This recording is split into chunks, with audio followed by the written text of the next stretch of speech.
হলো সব খবর যমুনা টেলিভিশনের নিয়মিত আয়োজনে আপনাদের সবাইকে স্বাগত জানাচ্ছি। আমি রাবেয়া স্মৃতি। সুন্দর দেশ গড়তে নতুন প্রজন্মের কাছে সহযোগিতা চাইলেন প্রধানমন্ত্রী তারেক রহমান। নতুন কুড়ির স্পোর্টসের সমাপনী অনুষ্ঠানে প্রধানমন্ত্রী প্রত্যাশা করেন দেশের গণ্ডি পেরিয়ে আন্তর্জাতিক অঙ্গনেও নতুন প্রজন্ম গৌরব অর্জন করবে। এ সময় শিশুদের প্রকৃতির প্রতি যত্নশীল হওয়ার আহ্বান জানিয়েছেন সরকার প্রধান।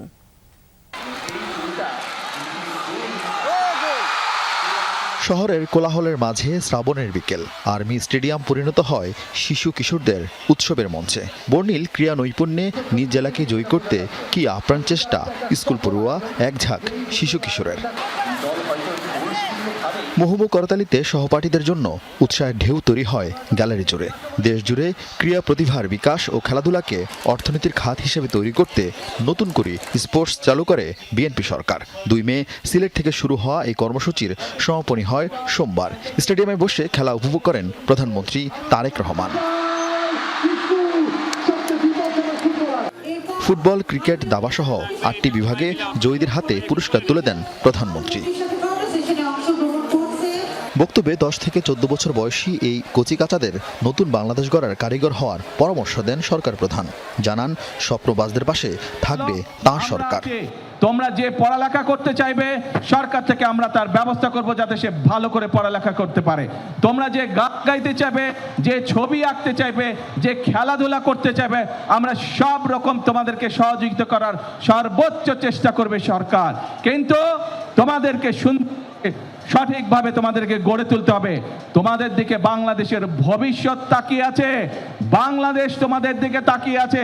তোমরা যদি নিজেদেরকে গড়ে তুলতে পারো, আমরা একটা সুন্দর বাংলাদেশ গড়ে তুলতে পারবো। এ সময় শিশুদের প্রাণ প্রকৃতির প্রতি যত্নশীল ও স্কুল থেকে বাড়ির আঙ্গিনা পরিষ্কার রাখতে দায়িত্ব নেয়ার আহ্বান জানান তিনি। প্রতি বছর চেষ্টা করবে তোমার বাড়ির আশেপাশে হোক, তোমার স্কুলের আশেপাশে হোক, অথবা যেখানে তুমি সুবিধা মনে করো সেইখানে একটি করে প্রতি বছর গাছ লাগাতে হবে। গাছ যদি আমরা লাগাতে পারি আমাদের পরিবেশটা সুন্দর হবে। আমাদের আশেপাশে যত কুকুর, বিড়াল, হাঁস, মুরগি, গরু, ছাগল, যত রকম পশু পাখি আছে আমরা চেষ্টা করব, এইগুলো আমাদের দেশের সম্পদ। আমরা চেষ্টা করব এই যে প্রকৃতির আল্লাহ দেওয়া বিভিন্ন জীবজন্তু, পশু পাখি, এদের যত্ন নেওয়ার আমরা চেষ্টা করব। পড়ালেখার পাশাপাশি খেলাধুলা বা সাংস্কৃতিক কর্মকাণ্ডে শিশুদের যুক্ত করতে অভিভাবকদের প্রতি আহ্বান জানান প্রধানমন্ত্রী। এর আগে স্টেডিয়ামে এসে গ্যালারির কাছে ছুটে যান প্রধানমন্ত্রী তারেক রহমান। তাকে কাছে পেয়ে উল্লাসিত হয়ে ওঠে স্কুল শিক্ষার্থীরা। পুরো গ্যালারি ঘুরে দেখেন প্রধানমন্ত্রী, কথা বলেন শিক্ষার্থীদের সাথে। 2 দশক বন্ধ থাকার পর 2025 সালে আবারও চালু করা হয় নতুন কুড়ি। বর্তমান সরকার ক্ষমতায় আসার পর নতুন করে ইভেন্টের সঙ্গে যুক্ত করা হয় স্পোর্টস। এই উচ্ছ্বাস, এই আনন্দ বলে দিচ্ছে এই ইভেন্ট কতটা কার্যকর হয়েছে। আরিফিন শাকিল, যমুনা নিউজ, ঢাকা। রাষ্ট্রপতি নির্বাচনকে সামনে রেখে আগামীকাল জাতীয় সংসদের ভারপ্রাপ্ত স্পিকার কায়সার কামালের সাথে সাক্ষাৎ করবেন প্রধান নির্বাচন কমিশনার সহ অন্যান্য কমিশনাররা। সাবেক রাষ্ট্রপতি মোহাম্মদ শাহাবুদ্দিনের পদত্যাগের পর শূন্য পদে তফসিল ঘোষণার প্রস্তুতিতেই এই উদ্যোগ নেওয়া হয়েছে। এর আগে সাবেক রাষ্ট্রপতি মোহাম্মদ শাহাবুদ্দিনের পদত্যাগের পর নতুন রাষ্ট্রপতি নির্বাচনের লক্ষ্যে স্পিকারের সাথে সাক্ষাতের আহ্বান জানিয়ে চিঠি পাঠায় নির্বাচন কমিশন। ইসির সিনিয়র সচিব আখতার আহমেদ স্বাক্ষরিত চিঠিতে বলা হয়েছে যে সংবিধান অনুযায়ী 90 দিনের মধ্যে নির্বাচন অনুষ্ঠানের বাধ্যবাধকতা রয়েছে। রাষ্ট্রপতি নির্বাচন আইন 1991 অনুসরণে স্পিকারের সাথে আলোচনা করে সরকারি গেজেটে তফসিল ঘোষণা করা হবে। এই উদ্দেশ্যেই প্রধান নির্বাচন কমিশনার এবং অন্যান্য কমিশনারদের সাক্ষাতের সুবিধাজনক সময় নির্ধারণের জন্য স্পিকারকে অনুরোধ জানানো হয়েছে। আগামীকাল সকাল 11টার সময় নির্বাচন কমিশন মহামান্য রাষ্ট্রপতির নির্বাচনের বিষয়ে আলোচনা করার জন্য মাননীয় স্পিকার মহোদয়ের সাথে সাক্ষাৎ করবেন। শাপলা চত্বর হত্যাকাণ্ডের মামলায় শেখ হাসিনা, দীপু মনি, মহিউদ্দিন খান আলমগীর, সাবেক সেনাপ্রধান আজিজ আহমেদ, সাবেক আইজিপি শহীদুল হক এবং বেনজির আহমেদ সহ 41 জনের বিরুদ্ধে আনুষ্ঠানিক অভিযোগ আমলে নিয়েছেন ট্রাইব্যুনাল। একই সাথে পলাতকদের বিরুদ্ধে গ্রেফতারি পরোয়ানা জারি করা হয়েছে। এদিন চিফ প্রসিকিউটর বলেছেন যে হেফাজত ইসলামকে রাজনৈতিকভাবে নির্মূল করতে মূলত পরিকল্পিতভাবে হত্যাকাণ্ড চালিয়েছিল আওয়ামী লীগ। সোমবার হেফাজত ইসলামীর শাপলা চত্বর হত্যাকাণ্ডের মামলায় আনুষ্ঠানিক অভিযোগ দাখিল করে আন্তর্জাতিক অপরাধ ট্রাইব্যুনালের প্রসিকিউশন টিম। হত্যাকাণ্ডে অভিযুক্ত করা হয় সাবেক প্রধানমন্ত্রী শেখ হাসিনা, তৎকালীন স্বরাষ্ট্রমন্ত্রী মহিউদ্দিন খান আলমগীর, শামসুল হক টুকু, দীপুমণি, আব্দুর রাজ্জাক, তৎকালীন বিজিবির ডিজি বেনজির আহমেদ, পুলিশের আইজি শহীদুল হক, হারুন বিপ্লব সহ ৪১ জনকে। তৎকালীন সাবেক প্রধানমন্ত্রী তিনি কিন্তু এই ঘটনার মূল নায়ক হিসেবে কাজ করেছেন। ডক্টর মহিউদ্দিন খান আলমগীর তৎকালীন স্বরাষ্ট্রমন্ত্রী, যার নেতৃত্বে তার বাহিনী দ্বারা এই হত্যাকাণ্ড সংঘটিত হয়েছে। আসামি করা হয় গণজাগরণ মঞ্চের মুখপাত্র ইমরানিজ সরকার, ঘাতক দালাল নির্মূল কমিটির সভাপতি শাহরিয়ার কবির, সাংবাদিক মুজাম্মেল বাবু ও ফারজানা রূপাকেও। পরে অভিযোগ আমলে নিয়ে পলাতকদের বিরুদ্ধে গ্রেফতারি পরোয়ানা জারি করেন আন্তর্জাতিক অপরাধ ট্রাইব্যুনাল ২। হেফাজতের মানুষকে যখন চট্টগ্রামে পেয়েছে ওখানে হত্যা করেছে, হেফাজতের মানুষকে যখন নারায়ণগঞ্জে পাচ্ছে ওখানে হত্যা করছে, হেফাজতের মানুষকে দিনের বেলা হত্যা করছে, রাতের বেলা মধ্যরাতে ৩২ জনকে হত্যা করছে। আপনি কি এটাকে ওয়াইস্প্রেড বলবেন না? এটা সিস্টেমেটিক বলবেন না? লেথাল উইপন ইউজ করতেছেন, সাউন্ড গ্রেনেড ব্যবহার করতেছেন। শাপলা চত্বর হত্যায় দলীয়ভাবে আওয়ামী লীগের সংশ্লিষ্টতা রয়েছে বলে জানায় চিফ প্রসিকিউটর আমিনুল ইসলাম। রাব্বি হোসেন, যমুনা নিউজ, ঢাকা। কাফরুলে যুবদল কর্মী মোহাম্মদ ইউসুফ হত্যা মামলার মূল রহস্য উদ্ঘাটনের দাবি করেছে ঢাকা মহানগর গোয়েন্দা পুলিশ। এই সংস্থাটির দাবি, কাফরুল থানার স্বেচ্ছাসেবক দলের যুগ্ম আহ্বায়ক হাফিজুর রহমান হাফিজ ওরফে সিএনজি হাফিজ যুবদল নেতা হাফিজুল ইসলাম বাবুকে হত্যার উদ্দেশ্যে ২৫ লাখ টাকার চুক্তিতে ভাড়াটে শুটার নিয়োগ করেন। তবে টার্গেট মিস হওয়াতে এলোপাতারি গুলিতে নিহত হয়েছেন যুবদল কর্মী ইউসুফ। এ ঘটনায় ৪ জন শুটার সহ এখন পর্যন্ত ৮ জনকে গ্রেফতার করা হয়েছে। গত ২৪ জুলাই রাতে কাফরুল থানার শেরেবাংলা সরকারি প্রাথমিক বিদ্যালয়ের পাশের গলিতে সশস্ত্র হামলায় গুলিবিদ্ধ হন যুবদল কর্মী মোহাম্মদ ইউসুফ, সবজি বিক্রেতা কালাম সর্দার ও মনির হোসেন। পরে ঢাকা মেডিকেল কলেজ হাসপাতালে চিকিৎসাধীন অবস্থায় মারা যান ইউসুফ। আহত দুজন এখনও চিকিৎসাধীন। দুপুরে ডিএমপির মিডিয়া সেন্টারে সংবাদ সম্মেলনে ডিবি জানায়, ময়লার টেন্ডার, ফুটপাতের দোকান, ব্যবসা দখল এবং এলাকায় আধিপত্য বিস্তারকে কেন্দ্র করে দীর্ঘদিনের বিরোধ থেকেই এই হত্যার পরিকল্পনা। জিজ্ঞাসাবাদে আসামিরা জানিয়েছেন, হত্যা মিশনে ১১ সদস্যের একটি দল অংশ নেয়। ২৫ লাখ টাকার চুক্তির বিপরীতে তাদের ৫০,০০০ টাকা অগ্রিম দেওয়া হয়েছিল। আমাদের যে ৭ জন ধরা আছে, ৭ জনই এটি স্বীকার করেছে যে তাদেরকে কে কোথা থেকে ভাড়া করেছে, এবং আরও কিছু প্রমাণ পেয়েছি আমরা। হোটেলে যে নিয়ে এসে রাখা আছে, হোটেলকে বুক করেছে, তারপর ওখানে কিছু টাকা পয়সার লেনদেন হয়েছে। এগুলো সার্বিক বিবেচনায় আমরা যথেষ্ট তথ্য প্রমাণ পেয়েছি এবং গ্রেপ্তারকৃত আসামিরা স্বীকার করেছে যে তারা হাফিজি তাদেরকে ভাড়া করে নিয়ে এসেছে। ডিবি জানায়, ঘটনার দিনই অস্ত্রসহ চঞ্চল নামে এক শুটারকে আটক করা হয়। পরে তদন্তে আরও ৩ শুটার সহ মোট ৮ জনকে গ্রেফতার করা হয়েছে। তবে পরিকল্পনার মূল হোতা হিসেবে অভিযুক্ত সিএনজি হাফিজ এখনও পলাতক। এক পর্যায়ে হাফিজুল ইসলাম বাবু তার নেতা কর্মীরা অপরিচিত ব্যক্তিদের দেহ তল্লাশি করতে চাইলে তাদের মধ্যে একজন পিস্তল বাইর করে যুবদল কর্মী ইউসুফের বুকে গুলি করে এবং তাৎক্ষণিকভাবে অস্ত্রধারী সন্ত্রাসীরা এলোপাতারি গুলি ছুড়ে পালিয়ে যাওয়ার চেষ্টা করে। ডিবির দাবি, ২০২৪ সালের ৫ আগস্টের পর কাফরুল থানা এলাকায় প্রভাব বিস্তারকে কেন্দ্র করে বিরোধ তীব্র হয়ে ওঠে। একসময় যুবদল নেতা বাবু ও সিএনজি হাফিজ ঘনিষ্ঠ বন্ধু ছিলেন। রাব্বি সিদ্দিকী, যমুনা নিউজ, ঢাকা। প্রধানমন্ত্রী তারেক রহমানের সভাপতিত্বে সরকারের ১৮০ দিনের অগ্রাধিকার কর্মসূচির বাস্তবায়ন, অগ্রগতি এবং কৌশল মূল্যায়ন সংক্রান্ত সভা হয়েছে। এছাড়াও জাতীয় সংসদ ভবনের সাউন্ড সিস্টেম প্রতিস্থাপন সভা এবং সাংবাদিক এবং সম্পাদক প্রতিনিধি দলের সাথেও বৈঠক হয়েছে। এ সময় সাংবাদিকদের বিরুদ্ধে ফৌজদারি অপরাধ ছাড়া কোনো হয়রানিমূলক মামলা হলে খুব দ্রুত ব্যবস্থা নেওয়ার অনুরোধ জানিয়েছেন এডিটর্স কাউন্সিলের নেতা। সকালে জাতীয় সংসদের সাউন্ড সিস্টেম প্রতিস্থাপনে উচ্চ পর্যায়ের সভা। জাতীয় সংসদ ভবনের মন্ত্রিপরিষদ সভাকক্ষে অংশ নেন প্রধানমন্ত্রী ও সংসদ নেতা তারেক রহমান। বৈঠকে সদস্যদের বিদ্যমান সাউন্ড সিস্টেমের পরিবর্তে আধুনিক প্রযুক্তি নির্ভর নতুন সাউন্ড সিস্টেম প্রতিস্থাপনের বিভিন্ন বিকল্প তুলে ধরা হয়। আলোচনা হয় কারিগরি সক্ষমতা ও বাস্তবায়ন পরিকল্পনা নিয়েও। পরে সচিবালয়ে সরকারের 180 দিনের অগ্রাধিকার কর্মসূচির বাস্তবায়ন, অগ্রগতি ও কৌশল মূল্যায়ন নিয়ে হয় আরেক সভা। প্রতিটি মন্ত্রণালয় তাদের কাজের অগ্রগতি প্রধানমন্ত্রীকে অবহিত করে। আলোচনা হয় পরবর্তী কৌশল মূল্যায়ন নিয়ে।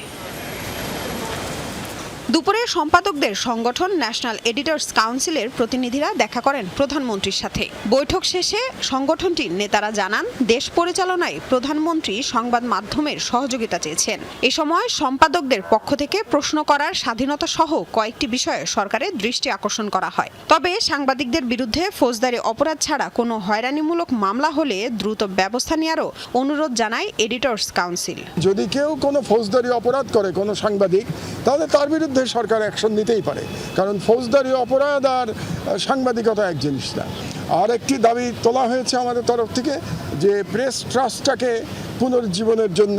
এই সরকারের মধ্যে গণমাধ্যম যথেষ্ট ভালো আছে, গণমাধ্যম, এবং যেই গণমাধ্যম ধ্বংসপ্রাপ্ত হয়ে গেছিল সেটা অন্তর্বর্তীকালীন সরকারের সময় থেকেই সেই গণমাধ্যম আবার মুক্ত হওয়া শুরু করেছে। লামিয়া তিথি, যমুনা নিউজ, ঢাকা।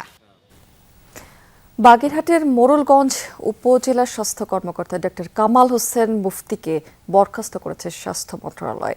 সন্ধ্যায় এক সংবাদ বিজ্ঞপ্তিতে এই তথ্য জানানো হয়েছে। ডক্টর কামালের বিরুদ্ধে দুর্নীতি, অব্যবস্থাপনা, শৌচাগারে মেয়াদ উত্তীর্ণ ঔষধ রাখা সহ নানা ধরনের অভিযোগ রয়েছে। 25শে জুলাই তার অনিয়ম নিয়ে যমুনা টেলিভিশনের সংবাদ প্রচার করা হয়। স্বাস্থ্য কর্মকর্তার বিরুদ্ধে অনিয়মের প্রাথমিক প্রমাণ পাওয়ায় ডক্টর কামাল হোসেন মুফতির বিরুদ্ধে ব্যবস্থা নেওয়ার কথা জানানো হয়েছে। এ বিষয়ে স্বাস্থ্যমন্ত্রী জানিয়েছেন যে স্বাস্থ্যগত শৃঙ্খলা ফেরাতে কোনো ধরনের অনিয়ম মেনে নেওয়া হবে না।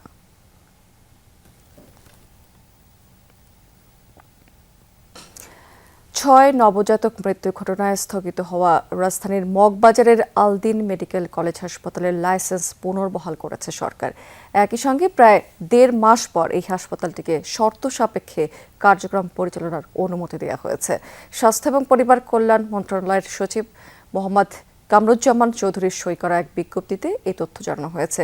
উল্লেখ করা হয়েছে এখানে যে 6 জন নবজাতকের মৃত্যুর ঘটনায় হাসপাতালটির লাইসেন্স বাতিলের পর কর্তৃপক্ষ আপিল করে। ওই আপিলের পর গঠিত তদন্ত কমিটিকে গত 15ই জুলাই 3 কর্মদিবসের মধ্যে সরজমিন পরিদর্শন করে প্রতিবেদন দাখিলের নির্দেশ দেওয়া হয়েছে। তদন্ত কমিটির প্রতিবেদন সন্তোষজনক হওয়াতে হাসপাতালটির লাইসেন্স পুনর্বহাল করা হলো। লাইসেন্সের শর্ত অনুযায়ী প্রয়োজনীয় ডিউটি চিকিৎসক এবং নার্স নিয়োগের প্রক্রিয়া দ্রুত সম্পন্ন করতে বলা হয়েছে। ভবিষ্যতে লাইসেন্সের কোনো শর্ত লঙ্ঘিত হলে সরকার ক্ষমতাপ্রাপ্ত কর্তৃপক্ষের মাধ্যমে আইনানুগ ব্যবস্থা গ্রহণ করতে পারবে বলে জানানো হয়েছে এই প্রজ্ঞাপনায়। কিশোরগঞ্জের ভৈরবে একটি বাজারের নামকরণ নিয়ে দুই গ্রামবাসীর মতবিরোধের জেরে তুলকালাম কাণ্ড ঘটেছে। সকাল থেকে বিকেল পর্যন্ত থেমে থেমে চলে সংঘর্ষ। এতে নিহত হয়েছে সেখানে 2 জন, আহত হয়েছেন প্রায় 1/2 মানুষ।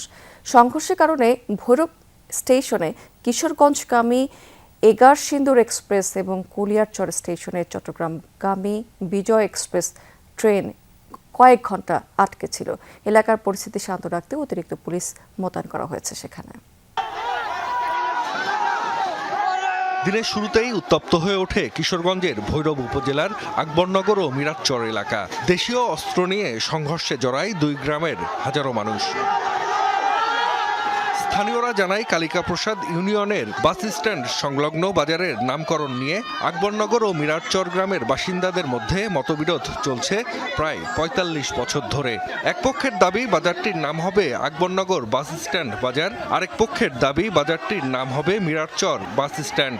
এ নিয়ে রোববার স্থানীয় এমপি ও পাট প্রতিমন্ত্রী শরীফুল আলম 2 গ্রামের প্রতিনিধিদের নিয়ে বৈঠক করেন। সমস্যা সমাধানে কমিটি গঠনের নির্দেশনাও দেন, কিন্তু রাত পেরুতেই সংঘর্ষে জড়ায় 2 গ্রামের মানুষ। মহোদয় গতকালকে মেয়াবাড়ির মাঠে বসছিল, এটা একটা সমাধান করবে। মন্ত্রী মহোদয় বলছে যে আগামী 3 দিনের ভিতরে আমরা জব্দাবাতি করবেন না কেউ, আমরা 3 দিন পরে 2 গ্রামের লোক নিয়ে আমরা বসবো, বসে এটা সমাধান করবো। কিন্তু সকালে আইসা এরা মনে করেন অতর্কিত হামলা করে এই যে ঘর বাড়ি পুরাইছে। খবর পেয়ে ঘটনাস্থলে যায় পুলিশ, তবে থামানো যায়নি সংঘর্ষ। থেমে থেমে চলে মারামারি। সংঘর্ষে মারা যান মিরারচরের বাসিন্দা মাসুদ মিয়া ও হিরণ মিয়া নামে 2 জন। আহত হন অর্ধশতাধিক মানুষ। এ সময় বাড়িঘর, দোকানপাট ভাঙচুর ও আগুন দেওয়ার ঘটনাও ঘটে। সংঘর্ষে অংশ নেয়ারা রেল লাইনে অবস্থান নিলে বন্ধ হয়ে যায় ট্রেন চলাচল।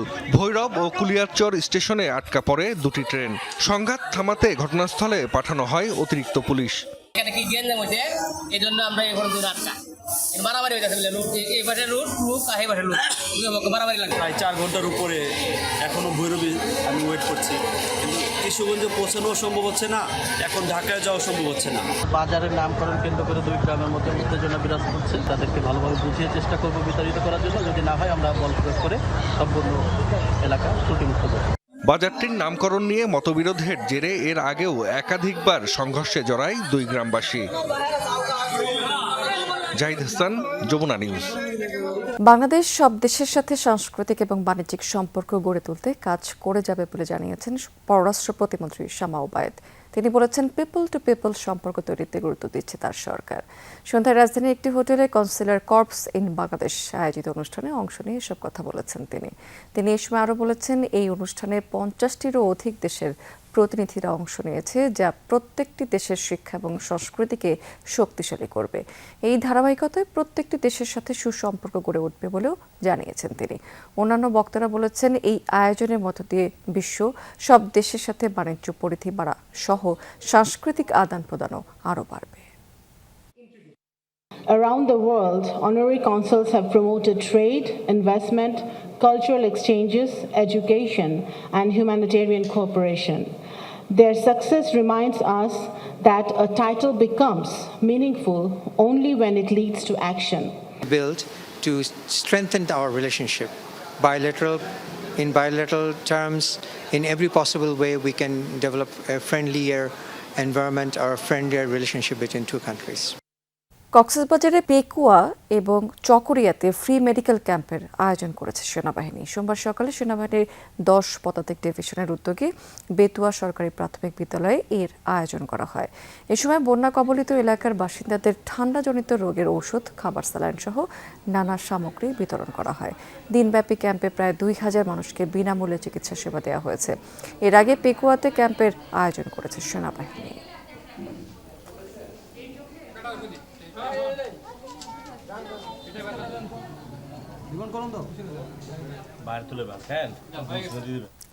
আন্তর্জাতিক প্রসঙ্গ। ইরানে যুক্তরাষ্ট্রের হামলা থামলেও হরমুজ এবং বাব এল মানদেব প্রণালী দিয়ে কমেনি উত্তেজনা। গুরুত্বপূর্ণ এই জলপথটিতে নৌ চলাচল প্রায় নেই বললেই চলে। গেল কয়েক ঘন্টায় অন্তত 6টি বাণিজ্যিক জাহাজকে ফেরত পাঠিয়েছে ইরান। এদিকে টানা দ্বিতীয় দিনের মতো বন্ধ রয়েছে ওয়াশিংটন তেহরান পাল্টাপাল্টি সংঘাত। এই অবস্থায় অস্ত্র এবং গোলাবারুদের মজুদের কোনো ঘাটতি নেই বলে স্পষ্ট জানিয়েছেন মার্কিন প্রেসিডেন্ট ডোনাল্ড ট্রাম্প। যুদ্ধবিরতি ভেঙে সপ্তাহ 2 আগে ইরানে আবার হামলা শুরু করে যুক্তরাষ্ট্র। লাগাতার 13 দিন ধরে চলে অভিযান। প্রতিদিনই টার্গেট হয় আইআরজিসির সামরিক সহ বহু বেসামরিক স্থাপনা। 2 সপ্তাহ পর টানা দ্বিতীয় দিনের মতো বন্ধ রয়েছে আগ্রাসন। রোববারও ইরানে নতুন কোনো হামলা চালায়নি যুক্তরাষ্ট্র। মার্কিন ঘাঁটিতে পাল্টা হামলা স্থগিত রেখেছে তেহরানও। ফুরিয়ে আসছে গোলাবারুদের মজুদ, এমন প্রতিবেদন উড়িয়ে দিয়েছেন মার্কিন president Donald Trump. Wall Street জার্নালে দেয়া এক লিখিত সাক্ষাৎকারে দাবি করেন, অস্ত্রের মজুদ প্রয়োজন এবং যে কোনো দেশের তুলনায় অনেক বেশি। রোববার অবশ্য জাতিসংঘের মার্কিন প্রতিনিধি স্বীকার করেছেন, আলোচনার সুযোগ তৈরি করতেই অভিযান স্থগিতের সিদ্ধান্ত ট্রাম্প প্রশাসনের। প্রেসিডেন্ট বলেছেন, আমরা পূর্ণ প্রস্তুতি নিয়ে তৈরি। মধ্যপ্রাচ্যে আরও বেশি সামরিক সম্পদ মোতায়েন করা হচ্ছে। তিনি আলোচনার প্রক্রিয়া চালিয়ে যেতে কিছুটা সময় ও সুযোগ দিচ্ছেন। গত কয়েক সপ্তাহে ওমান, ইরান সহ আমাদের আরও বেশ কয়েকজন মধ্যস্থতাকারী সর্বোচ্চ পর্যায় থেকে শুরু করে কারিগরি পর্যায় পর্যন্ত সব স্তরেই আলোচনায় সক্রিয়ভাবে যুক্ত। সম্প্রতি লোহিত সাগরে বাব এল মানদেব প্রণালীতে সৌদি আরবের বিরুদ্ধে নৌ অবরোধ ঘোষণা করে হুতি বিদ্রোহীরা। ইয়েমেনের বিদ্রোহীদের অবস্থান লক্ষ্য করে হামলাও চালায় সৌদি আরব। ফলে হরমুজের পরই গুরুত্বপূর্ণ এই সমুদ্র পথকে ঘিরেও চলছে উত্তেজনা। অনিশ্চয়তার কারণে এই পথে জাহাজ নেই বললেই চলে। এদিকে দুই পক্ষকে আলোচনার টেবিলে ফেরাতে চেষ্টা করে যাচ্ছে মধ্যস্থতাকারী কাতার ও পাকিস্তান। তবে হরমুজ প্রণালী ঘিরে অস্থিরতা কাটেনি। নিষেধাজ্ঞা অমান্য করে বিকল্প রুট দিয়ে হরমুজ পাড়ি দেওয়ার চেষ্টা করে 6 জাহাজকে ফেরত পাঠিয়েছে আইআরজিসি। হুতি বিদ্রোহীদের হামলার শঙ্কায় বাব এল মানদেব প্রণালীতেও নৌ চলাচল প্রায় স্থবির। অনিক রহমান, যমুনা নিউজ। এদিকে যুক্তরাষ্ট্র ইরানে পাল্টাপাল্টি হামলা বন্ধের জেরে তেলের বাজারে ফিরেছে কিছুটা স্বস্তি। রোববার বিশ্ববাজারে অপরিশোধিত তেলের দাম কমেছে 6% বেশি। আর WTI ক্রুডের দাম ব্যারেল প্রতি দাম $6.21 ঠেকেছে 83.10 মার্কিন ডলারে। বর্তমানে আন্তর্জাতিক বাজারে ব্রেন্ট ক্রুডের দাম $89.58, যা আগের তুলনায় 7.44% কমেছে। মধ্যপ্রাচ্যে উত্তেজনা কমায় বিনিয়োগকারীদের মধ্যে স্বস্তি ফিরেছে। এরই প্রভাবে যুক্তরাষ্ট্রের শেয়ার বাজারে ফিউচার সূচকে বড় উত্থানও দেখা গেছে। পাশাপাশি বেড়েছে বিশ্ববাজারে সোনা এবং রূপার দামও। দর্শক, এই ছিল সব খবরের আজকের আয়োজনে। এতক্ষণ সঙ্গে থাকার জন্য ধন্যবাদ আপনাদের সবাই।